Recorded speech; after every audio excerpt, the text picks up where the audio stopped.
ഇനി പ്രവാസ ലോകത്തു നിന്നുള്ള വാർത്തകൾ.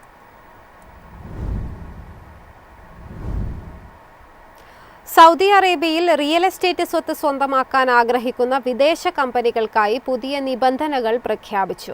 വിദേശ കമ്പനികൾ അവരുടെ മാതൃരാജ്യത്തെ വാണിജ്യ രജിസ്ട്രേഷൻ സർട്ടിഫിക്കറ്റ് അംഗീകൃത ഏജൻസിയിലൂടെ അറബി ഭാഷയിൽ വിവർത്തനം ചെയ്യണമെന്ന നിർദ്ദേശം. ഇൻവെസ്റ്റർ ഗൈഡ് 2026 ഉൾപ്പെടുത്തിയിരിക്കുന്ന പുതുക്കിയ ചട്ടങ്ങളിലാണ് നിക്ഷേപ മന്ത്രാലയം ഈ നിർദ്ദേശങ്ങൾ വ്യക്തമാക്കിയിരിക്കുന്നത്. വിദേശ കമ്പനികൾ അവരുടെ മാതൃരാജ്യത്തിലെ വാണിജ്യ രജിസ്ട്രേഷൻ സർട്ടിഫിക്കറ്റ് അംഗീകൃത ഏജൻസിയിലൂടെ അറബി ഭാഷയിൽ വിവർത്തനം ചെയ്ത് സൗദി എംബസിയുടെ സാക്ഷ്യപ്പെടുത്തി സമർപ്പിക്കണം. കമ്പനിയെ പ്രതിനിധീകരിക്കുന്ന വ്യക്തിയെ നിയമിക്കുന്നതിനുള്ള അധികാരപത്രവും വിവർത്തനം ചെയ്ത് സൗദി എംബസിയുടെ അംഗീകാരത്തോടെ സമർപ്പിക്കണമെന്ന് മന്ത്രാലയം അറിയിച്ചു. സൗദി നിയമങ്ങൾ അംഗീകരിക്കുന്ന തിരിച്ചറിയൽ രേഖകൾ ഇല്ലാത്ത കമ്പനികളുടെ പ്രതിനിധികൾ വിദേശത്തുള്ള സൗദി നയതന്ത്ര മിഷനുകൾ വഴി ഡിജിറ്റൽ ഐഡന്റിറ്റി നേടേണ്ടതാണ്. വാർഷിക രജിസ്ട്രേഷൻ പുതുക്കലിനായി നിക്ഷേപ മന്ത്രാലയത്തിൽ രജിസ്റ്റർ ചെയ്തതിനു ശേഷം കമ്പനിയുടെ ഉടമസ്ഥാവകാശ ഘടനയിലോ മാനേജ്മെന്റിലോ മാറ്റങ്ങൾ ഉണ്ടായിരിക്കരുതെന്നും മന്ത്രാലയം വ്യക്തമാക്കി. ഈ സേവനം മന്ത്രാലയത്തിന്റെ ഇലക്ട്രോണിക് പോർട്ടൽ വഴി ഉടൻ ലഭ്യമാകുന്നതാണെന്ന് അധികൃതർ അറിയിച്ചു. മുമ്പ് വിദേശ കമ്പനികളുടെ സ്വത്ത് ഉടമസ്ഥാവകാശങ്ങൾ ഇത്രയും വിശദമായും സ്വതന്ത്രമായും ഗൈഡിൽ ഉൾപ്പെടുത്തിയിരുന്നില്ല. News desk MyFin TV.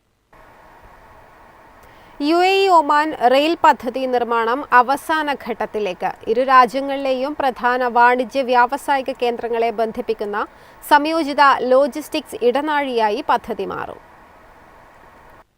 Gulf മേഖലയിലെ ഏറ്റവും വലിയ അതിർത്തി കടന്നുള്ള ഗതാഗത ശൃംഖലയായ UAE ഒമാൻ റെയിൽപാത നിർമ്മാണഘട്ടത്തിലേക്ക് കടന്നു. Etihad rail, Oman rail, Mubadala company എന്നിവയുടെ സംയുക്ത സംരംഭമായ ഹഫീദ് റെയിൽ ആണ് ഈ പ്രധാന നാഴികക്കല്ല് പിന്നിട്ട വിവരം പുറത്തുവിട്ടത്.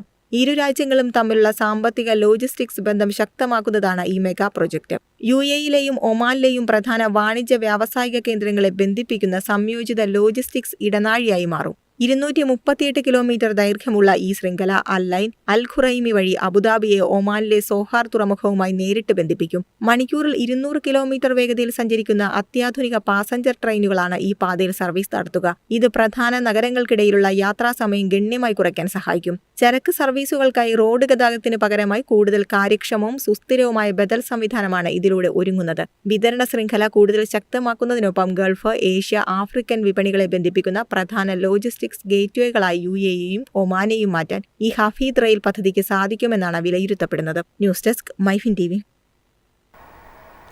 കുവൈറ്റിൽ വ്യോമഗതാഗതം പുനഃസ്ഥാപിച്ചു. സുരക്ഷാ സാഹചര്യങ്ങൾ വിലയിരുത്തി എല്ലാവിധ ആശങ്കകളും മാറിയെന്ന് ഉറപ്പുവരുത്തിയ ശേഷമാണ് വ്യോമപാത വീണ്ടും തുറന്നത്.